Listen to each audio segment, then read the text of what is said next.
My name is Camelia. I'm 30 years old. And I live in Portland, Oregon. All my life, I've known one thing. In my parents' eyes, I was never the chosen one. That title always belonged to my younger sister, Savannah. Savannah is 3 years younger than me, and ever since she was in preschool, the world around me began shifting toward her. I still remember my 7th birthday. My mom brought home a tiny cake from the grocery store, lit exactly 7 candles, and told me to make a wish. No balloons, no music. Just my parents and an old camera. I forced a smile, but when Savannah turned 4, Mom hired a full-blown party company. Invited over 20 neighborhood kids. Set up a backyard play area with a bounce house, cotton candy machine, and even a woman dressed as Princess Elsa singing birthday songs. When I asked why don't I get birthdays like that, my mom just chuckled and said, "Because you're older now, you don't need those things anymore." But I was still a kid. I also dreamed of wearing a princess dress, having a party filled with lights, and hearing someone place their hand on my shoulder and say, "You're special." As we grew older, things became clearer. Everything I had, I earned myself. Savannah. She just had to ask. I saved nearly a year's worth of allowance to buy the rollerblades I dreamed of, but the moment Savannah saw them and started crying, my parents drove to the sporting goods store and bought her a pair that cost twice as much. When I protested, Mom said, "You're the older sister, you should give in." I learned to swallow my anger like bitter candy, but the bitterness never really went away. In middle school, I made the school volleyball team and was elected team captain for the final game of the season. I hoped someone from my family would come cheer me on. But when I looked up at the stands, there was no one. Afterward, Mum called and said Savannah had a stomachache. I had to stay home with her. I had nothing left to say. Savannah once scribbled a drawing of her dream house in art class. My parents framed it and hung it in the living room like it was a masterpiece. I won 2nd place in a statewide writing competition in 10th grade. And got nothing but a nod and a good. But don't let it go to your head. That disappointment chipped away at me. Still, I kept trying. Studying hard, winning scholarships, joining extracurriculars. I always hoped that if I worked hard enough, my parents would finally see me, that they'd be proud, but every time their gaze returned to my sister, as if I were just a blurry shadow behind her. One day I asked my dad directly, "Are you ever proud of me?" He looked at me like I had asked for something extravagant. "You don't need praise to know you're good, right?" I nodded, but inside it felt like the air had been sucked out of me. As I got older, I stopped trying to compete. I just wanted to be acknowledged as a person, not someone whose role was to make Savannah shine. I entered high school with one goal: to be so good no one could ignore me. I joined the debate team, the school newspaper, and the STEM research group for gifted students. While my friends were still figuring things out, I had a detailed plan for each school year: grades, achievements, projects, even my college applications. I stayed up late doing homework and spent weekends volunteering at the city library. Every time I aced an AP exam or got accepted into prestigious summer programs, I'd rush home hoping for a simple "well done" from my parents. But every time I was met with silence or a "that's good, but don't get complacent." And Savannah, she got a C+ on a math test and came home bragging. Mum took her out to celebrate. Dad said, "That's amazing." Math was always a nightmare for me. "You're already better than I ever was." I stood in the kitchen holding a glass of water, but it felt like I was holding a stone. It wasn't Savannah's fault. Honestly, I don't think she even realized she was wrapped in a cocoon, woven by our parents. But the truth was, she was always praised, always rewarded, even when she did a fraction of what I did. I remember the parent-teacher meeting in 11th grade. The principal herself invited me to a statewide student leadership forum. Only 10 students were selected across Oregon. I wrote the application myself, submitted the essay, and passed 3 rounds of interviews. When I brought the invitation letter home, Dad glanced at it and said, "Don't forget your chores if you're going to be gone. Your mom can't clean everything alone." As for Savannah, when she said she wanted to learn how to drive, My parents immediately gave her a used Subaru and hired a private driving instructor. I learned to drive using Aunt Lucy's car on weekends, practicing alone in an empty grocery store parking lot after work. I wasn't jealous of Savannah. I was jealous of what it felt like to be believed in, to be anticipated, to be someone's pride. A feeling I only knew from books and movies. I received a full scholarship to Clark University, an elite school with an acceptance rate below 10%. I came home holding the acceptance letter, heart pounding with joy, but when I handed it to my mom, she said, "Clarkford, that's far, are you sure you can handle the pressure?" Then she turned and walked into Savannah's room without another word. I stood there, as if someone had just cut the last thread tying me to my family. Not because she doubted me, but because she didn't even want to believe I could achieve something worthwhile. That spring break, Savannah wanted to go to New York with her friends. My parents didn't hesitate to pay, and even bought her a new camera to capture her youth. May I asked for money for a plane to attend an international scholarship interview in San Francisco. Mum shook her head and said, "You should learn to save. You already got a scholarship and still want more." So I went alone, using money I earned from my cafe job and selling things on eBay. I sat on the plane looking out the window, tears falling not from loneliness, but because I finally understood, no matter how hard I tried, in my parents' hearts that place would always belong to Savannah. I entered college like someone stepping out of the dark, still squinting at the light. While my classmates had parents helping them move in, I quietly carried 2 suitcases onto the first bus to the Clark campus. No one saw me off, no good luck hug. No one watching from behind. I was used to that, but this time the emptiness wasn't so easy to swallow. The more I tried to stand tall, the more I realized a growing hole inside me. Something achievements and busyness couldn't fill. I developed chronic insomnia, often staying up until morning. Sometimes I'd sit staring at a blank essay for hours, without typing a single word. I didn't tell anyone because I believed if I showed weakness, no one would be there to help me up.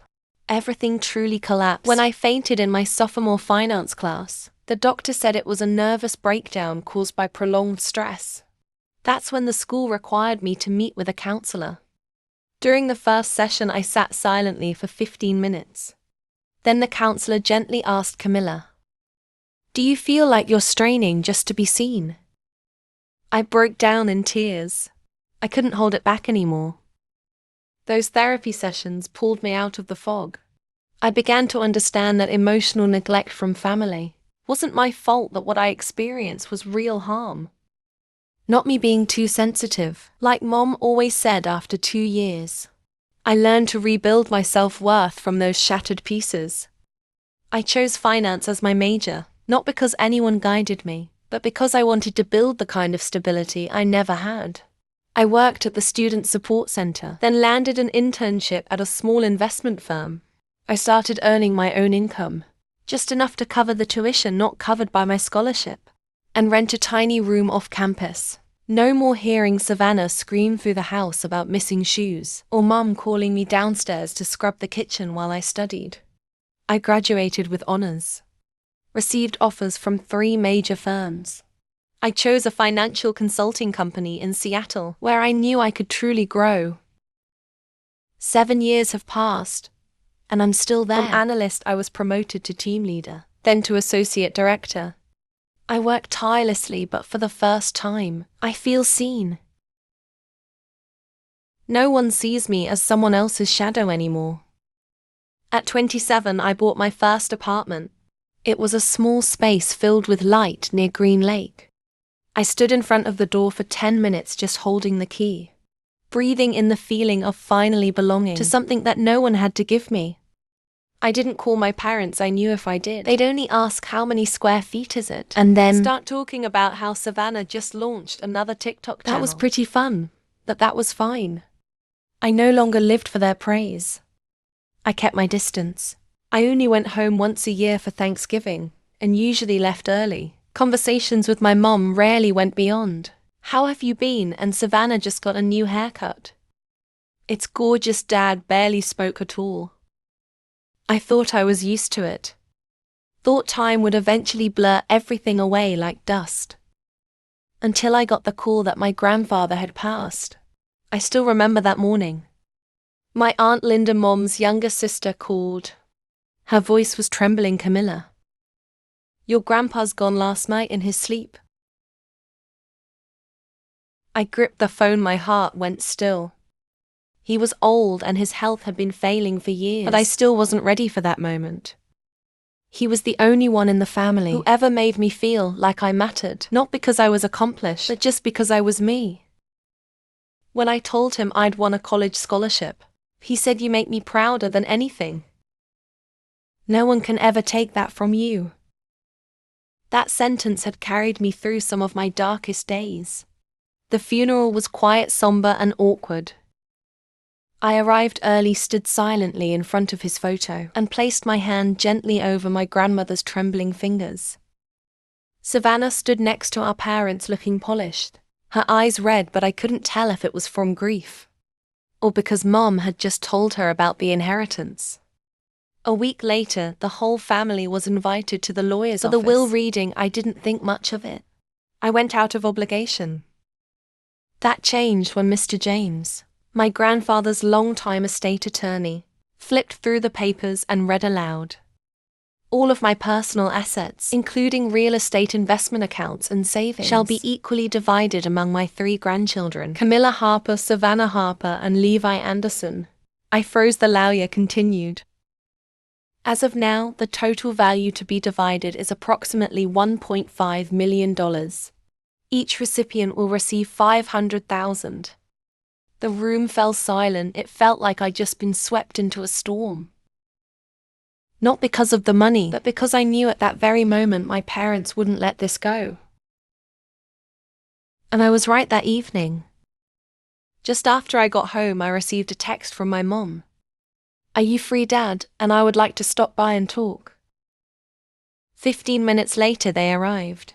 I made tea, poured the water, feeling the heavy dread settle in. Dad spoke first. "Camilla, your mom. And I think it would be fairer if you gave your share to Savannah. She's going through a rough time. She's only working part-time at the bakery, and she just broke up with her boyfriend. We know you'll understand." I was stunned. I looked at my mom. She didn't meet my eyes, just fiddled with her purse strap. "You're doing fine. You have a good job. Your own place, a car." She has nothing. I clenched my jaw. My words came out like stones dropped into water. "But that's Grandpa's money. He chose to divide it equally. I didn't ask for it." Mom looked up, her expression now heavy with disappointment. "You're being selfish, Camilla. If he knew Savannah's situation, I'm sure he would have wanted you to share." I stood up, my voice trembled. If Grandpa wanted Savannah to have everything, he would have said, so this was his decision. Not mine, not yours. Dad slammed his hand on the table. "Do you not remember who raised you, who fed you, paid for your school supplies, took you to the orthodontist, and now you want to take everything and leave your sister behind?" I was speechless. Everything I'd ever taken pride in, my independence, was suddenly twisted into a debt I never agreed to. "Did you forget who worked since age 16, who paid tuition after the scholarship ran out, who took out credit to buy her first laptop, while Savannah got a brand new MacBook as a gift?" Silence. Dad took a deep breath, then said coldly, "If you keep that money, don't expect to ever set foot in this house again." I let out a soft, joyless laugh. Then I said, quiet but clear, "Maybe it's time I stopped trying to." They left shortly after, leaving my nearly paid-off apartment filled with the scent of cold tea and the echo of accusations. I sat alone. Something in me broke, but something else was set free. I knew the battle wasn't over, and I knew my parents wouldn't stop, because to them, I had never been the rightful heir. Just 3 days after that confrontation, I received an email from James's law office. The subject line was chilling. Temporary change of will executor notification. My heart pounded as I opened it. The letter confirmed that my father, Daniel Harper, had just been appointed as the official executor of my grandfather's will, and that he had filed a petition to review the distribution on grounds of diminished mental capacity. I was stunned, so this was their next move. Twist the intentions of the dead to serve a child they deemed more deserving. I immediately called my grandmother. Her voice was calm, but this time I could hear a sharpness I hadn't before. I know Camilla, and I'm not sitting this one out. I went to her house that afternoon. The red brick home in Spokane was as quiet as ever, but today the silence felt heavy with truths long kept hidden. She sat me down at the kitchen table, where I used to eat apple pie every fall. "Camilla," she said, placing a thick folder in front of me, "did you know years ago your father tried to convince your grandfather to leave everything?" To Savannah, my eyes widened. "What, you were still in college then?" "He emailed your grandfather. 3 pages long, arguing that you were independent and Savannah was sensitive and vulnerable. That an equal split wouldn't be fair." I clenched my fists. She nodded as if she expected that reaction. "But your grandfather refused. He said clearly, 'I have 3 grandchildren, and I won't let any of them feel less valuable than the others.'" She pulled out a copy of the will. "This," she said. "This is the final version. Your grandfather personally added this clause. Any individual who challenges the distribution or attempts to alter it will forfeit their share." I read those lines over and over, relieved and burning with anger. My father had known, yet he still tried to manipulate it. Worse, he used his position to twist everything in Savannah's favor, while treating me like I was in the way. Grandma handed me a USB. "This has the audio recording from the will amendment meeting, his original notes and signatures. If needed, give it to the lawyer." I held her hand tightly. "I won't let them undo his wishes." She placed her hand on my shoulder. "I've always known, if anyone in this family would stand up for what's right, it's you." The following week felt like a battlefield. My father emailed extended family, claiming he had evidence that Grandpa was confused when drafting the will. My mom hinted indirectly on the family Facebook group that I was ungrateful, clinging to every penny and breaking the family apart. I said nothing, but I was no longer afraid. I forwarded all the documents Grandma had given me to Mr. James, along with a formal request to review my father's will based on the will's dispute clause. The result came faster than I expected. The following week, Mr. James called an emergency meeting with all parties involved. In the cold, brightly lit conference room, he announced, after thorough review of the evidence, including original audio and witness statements, "We find no basis for claims of diminished capacity. Furthermore, under Clause 7, Daniel Harper is hereby removed from his role as executor." My father's face turned pale. My mother stared at him in disbelief. And me, I didn't say a word. I just looked toward my grandmother at the end of the table. And she nodded. I knew then, even if I wasn't the daughter they chose to cherish, I was the one Grandpa trusted to protect what was right. After that defining meeting, my grandmother, Eleanor, was no longer the quiet woman in the background. She became the one leading the charge. The shield I didn't know I needed until she stood up for justice, for truth, and for me. She didn't just bring the recording and the will.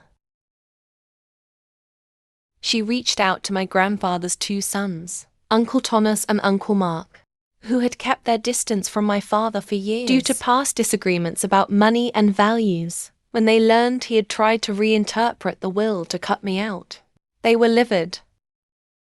"Daniel doesn't have that right," Uncle Thomas said during a private meeting with Eleanor and Mr. James. "He signed that will. How can he now pretend it means nothing?" Eleanor replied, firm but calm, "Because he never saw anyone but Savannah as worthy. Not because she needed more, but because in his mind, Camilla never belonged."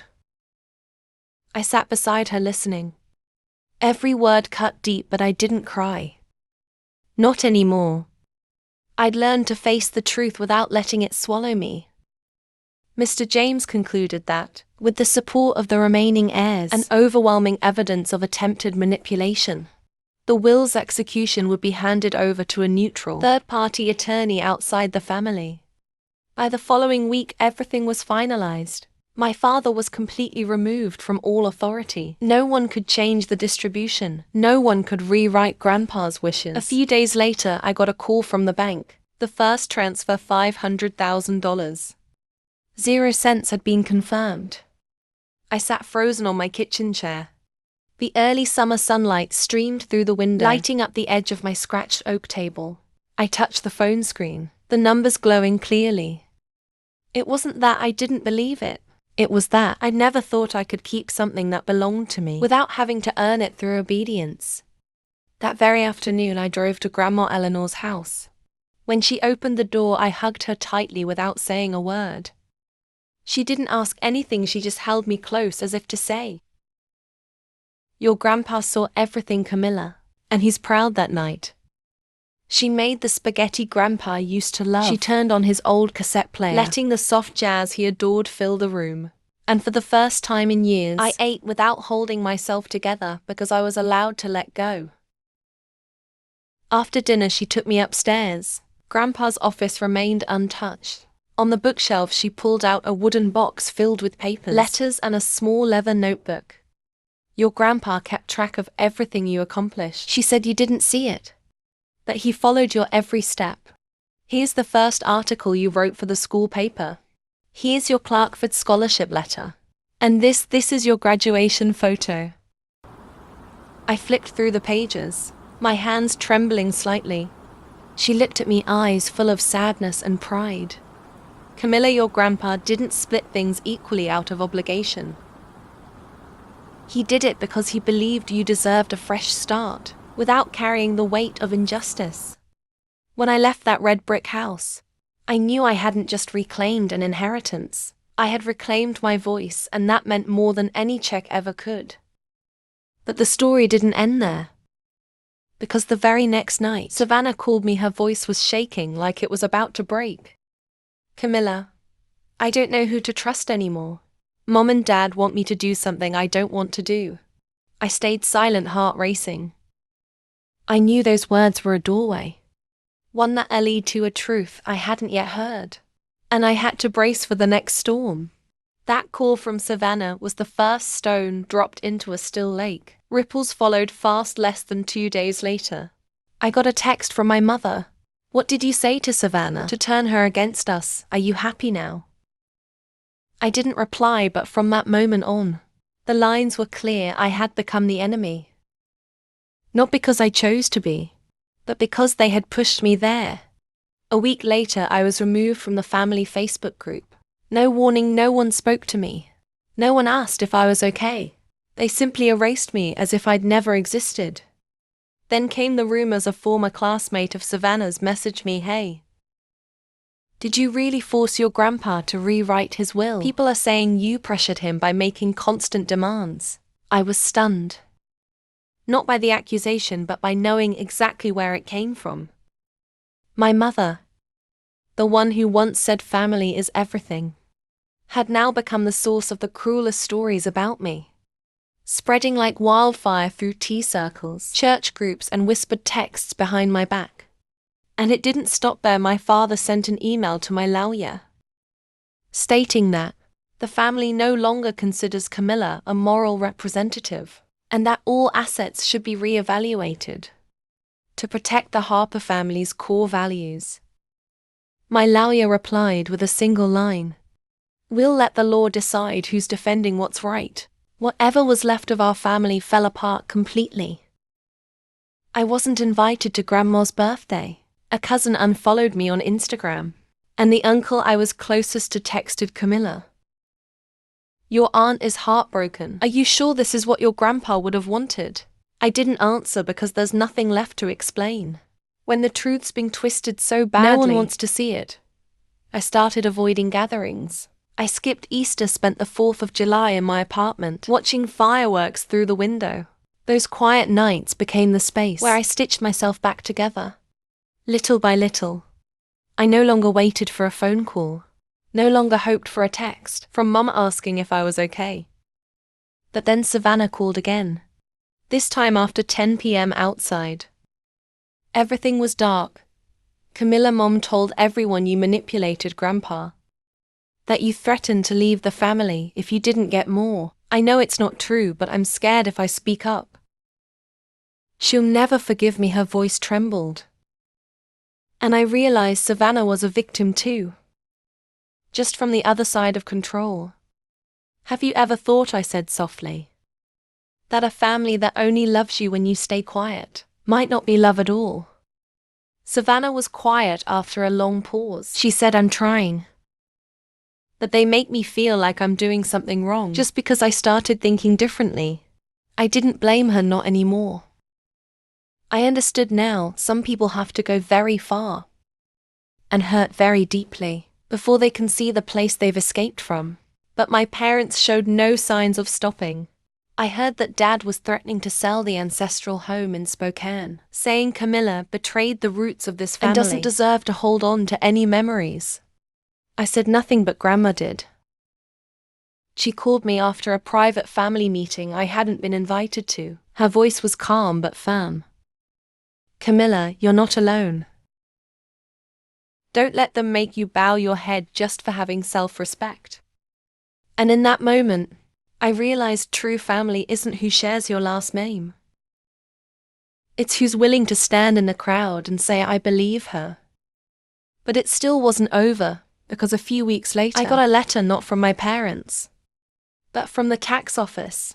They were investigating suspicious assets filed under Savannah's name. One of the transfers traced back to an old account that had belonged to my dad, right during the week my grandfather died. I set the letter down. My chest felt cold. This wasn't just emotional anymore. This was something bigger and darker unfolding behind the curtain. Called family, not I. I didn't think Savannah would ever show up at my door again, especially after everything. But on a Saturday afternoon at the end of the month, as I was cleaning the kitchen and the radio played one of Grandpa's old jazz favorites, the doorbell rang. I opened the door. She was standing there, no makeup, no fancy clothes, just Savannah. Plain tired and red-eyed, I stepped aside to let her in. Without a word, we sat on the sofa. The silence broken only by the sound of wind slipping through the curtains. After a long pause, Savannah finally spoke. I'm sorry, I turned to her. She clutched the hem of her coat, eyes fixed ahead. Not just for what Mom said, but for not doing anything. I knew they treated you unfairly. I just didn't dare speak up. I nodded. I understood. Because if I'd been Savannah, the one put on a pedestal, loved to the point of suffocation, I might have felt like speaking up was a betrayal too.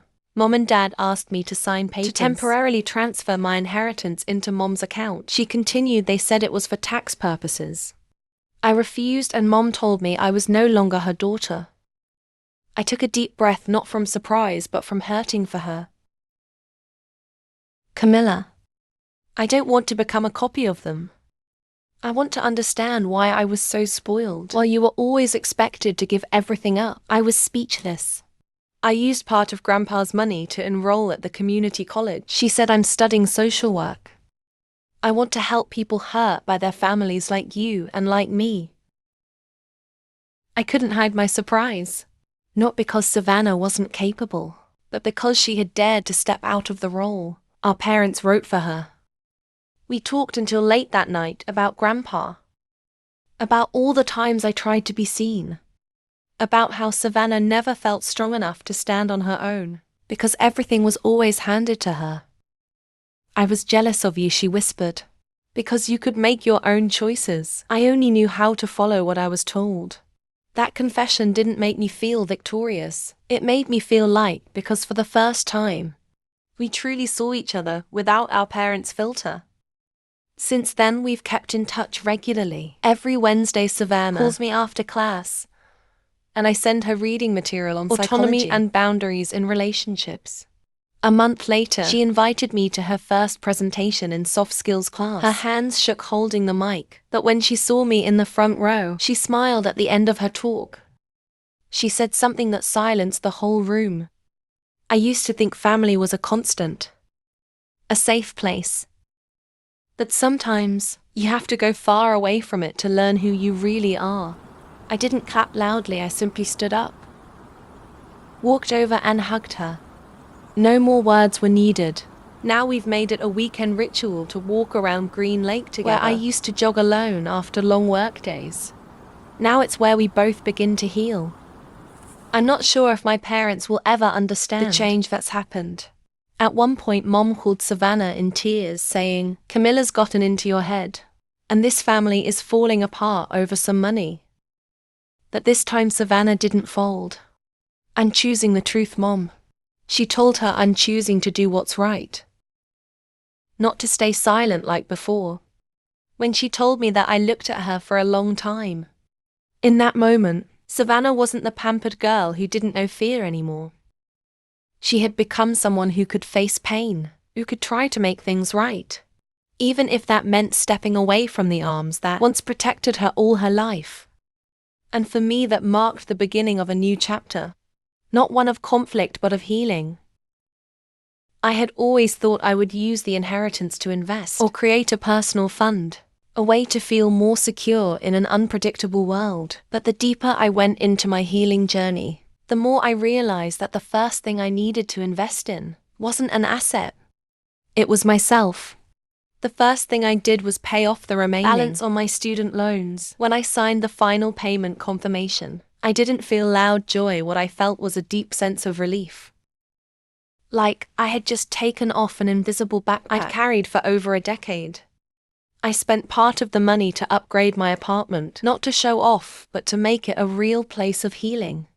I swapped out the old sofa for a soft olive green chaise, installed larger windows that opened to the balcony, and planted lavender and mint in small pots. Every morning, I pull back the curtains, take a deep breath, and make tea with the same teapot Grandpa once used. And for the first time, peace doesn't feel like a distant concept. I also helped Savannah pay for her first semester's tuition. She tried to decline, but I told her, "This isn't Mom and Dad taking care of you. This is me choosing to support someone who stood up for herself." She nodded, eyes watery.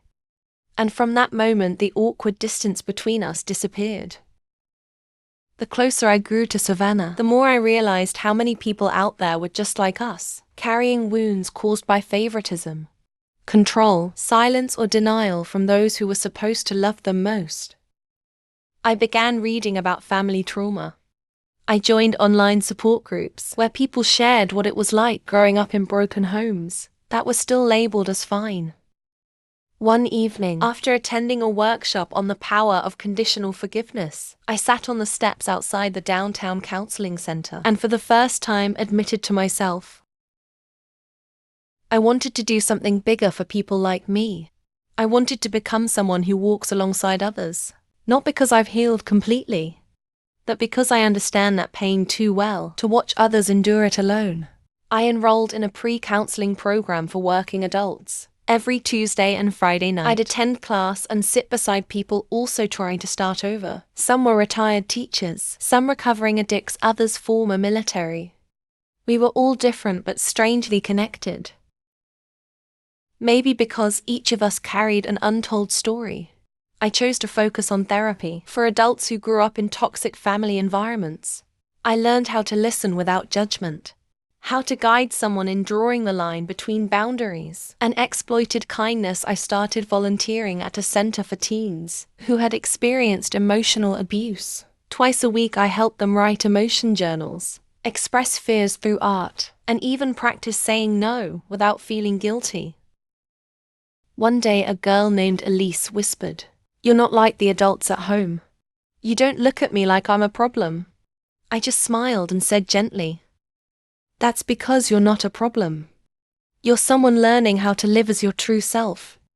That sentence, simple as it was, was exactly what I needed to hear when I was 14, standing alone in the school courtyard, holding an award letter with no one there to receive it with me. I know this journey is far from over. I'm still learning. I still have doubts. There are days when the past creeps in like a quiet storm. But I don't feel lost anymore. 'Cause now I'm not just Camilla, the girl once labeled too logical, too independent, too cold. I'm the one who stepped beyond the unfair boundaries of my family and turned my scars into milestones of growth. And when I see Savannah head down, scribbling notes for her upcoming presentation, I know we're no longer two fragments forced together by blood.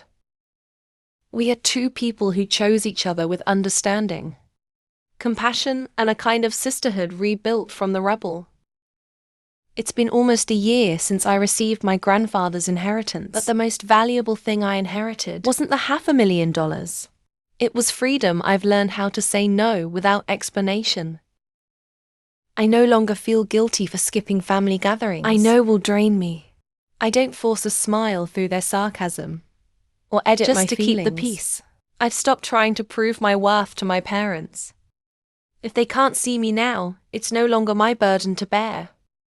One of the biggest things I did for myself was set clear boundaries. No phone calls after 8 p.m, no replying to messages from mom if they're filled with blame or criticism, no letting the past dictate my present. I still keep a few things from childhood. Grandpa's handwritten letters, the old diary I once hid in my desk, the photo of Savannah and me under the apple tree in the backyard. But now I see them as slices of memory. Not open wounds. Savannah and I are continuing on our own journeys, sometimes together, sometimes apart, but always respecting each other's choices. She's still studying and she was just accepted into a transfer program at the state university. When I asked if she was sure about her major, Savannah smiled and said, "No one ever taught me to live for myself like you did. Now I want to teach others the same."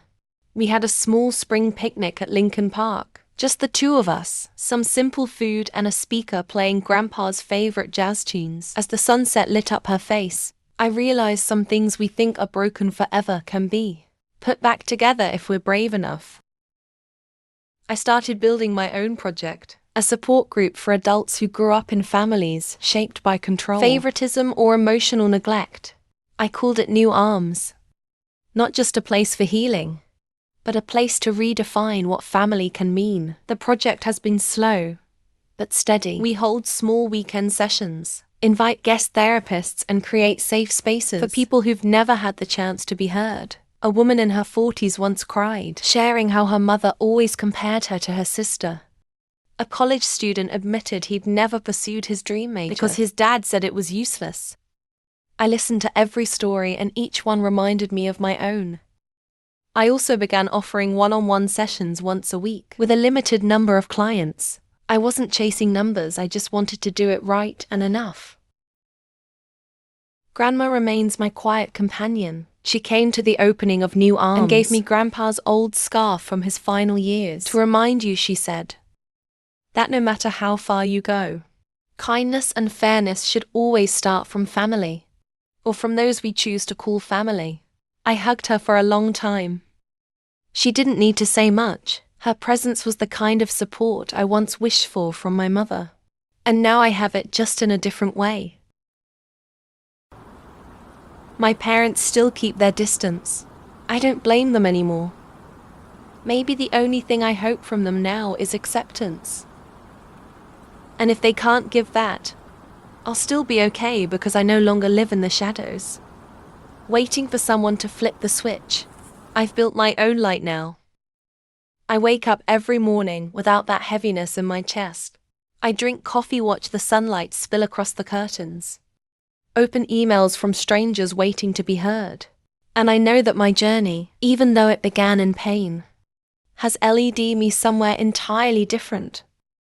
Somewhere I don't need anyone's permission to be happy. I don't know exactly what the future holds, but I know one thing for sure. The old cycle ends with me. And this new chapter, I'm the one writing it. Camilla's story is a reminder that sometimes family isn't where we're loved unconditionally. It's where we have to learn how to heal, and define our worth ourselves. By stepping out of favoritism, setting boundaries, and building her life on her own terms, Camilla broke a toxic cycle passed down through generations. What matters most is not the family we're born into, but the way we choose to live, with honesty and kindness for those who deserve it. What do you think about Camilla's journey? Have you ever felt the same way she did? Share your thoughts in the comments. And don't forget to follow the channel for more powerful, real-life stories about family and finding your voice.